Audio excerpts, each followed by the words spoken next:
This is ANN News Brief.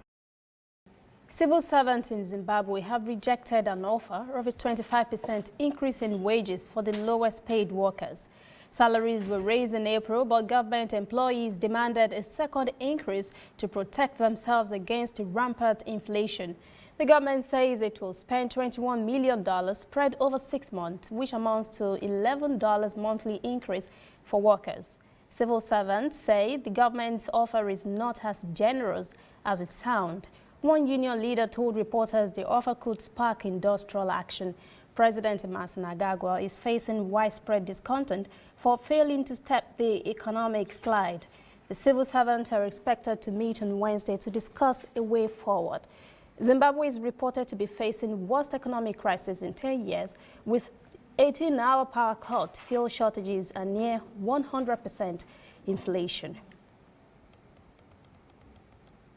The UNs Refugee Agency, UNHCR in Libya, says authorities in Tripoli have released refugees and migrants from the detention center that was bombed in Tajura last week. More than 50 persons died in an airstrike. Most of them are believed to be sub-Saharan Africans who were attempting to reach Europe from Libya. The attack was blamed on forces loyal to a warlord, General Khalifa Haftar. The UNHCR in Libya says in a statement authorities have allowed more than 300 refugees and migrants to be relocated. The agency has also identified 55 of the most vulnerable refugees who will be taken on Wednesday to what it calls a departure facility before they are transferred to a third country. Meanwhile, France has denied supplying weapons to Khalifa Haftar's local forces. The French ministry said French missiles found last month in a base used by militants loyal to General Khalifa Haftar were not intended for Libyans. It says they had obtained the missiles from the U.S. and had taken them to Libya for their own counter-terrorism unit. General Khalifa Haftar has been trying to overthrow the UN-recognized Libyan government in Tripoli. Stay with us to be back after this message.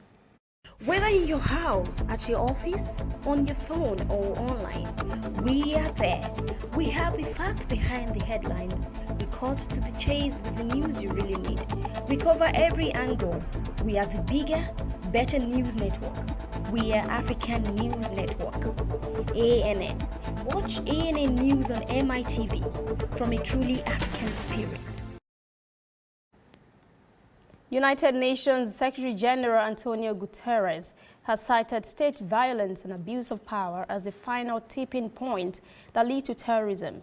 Guterres said during the opening of the UN Counter-Terrorism Conference in Kenya that while extremism could not be justified, the world must acknowledge it does not rise in a vacuum. He cited human rights violations and bad governance as some reasons that trigger radicalization. All UN member states have been invited to the conference to discuss how to prevent and counter rising terrorism across the world. That's ANN News Brief. For details on these and other breaking stories, visit our website, annafrica.news. Conversation continues on our social media platforms, Twitter, Instagram, and Facebook at ANN Africa TV. I'm Lucy Adeyemi.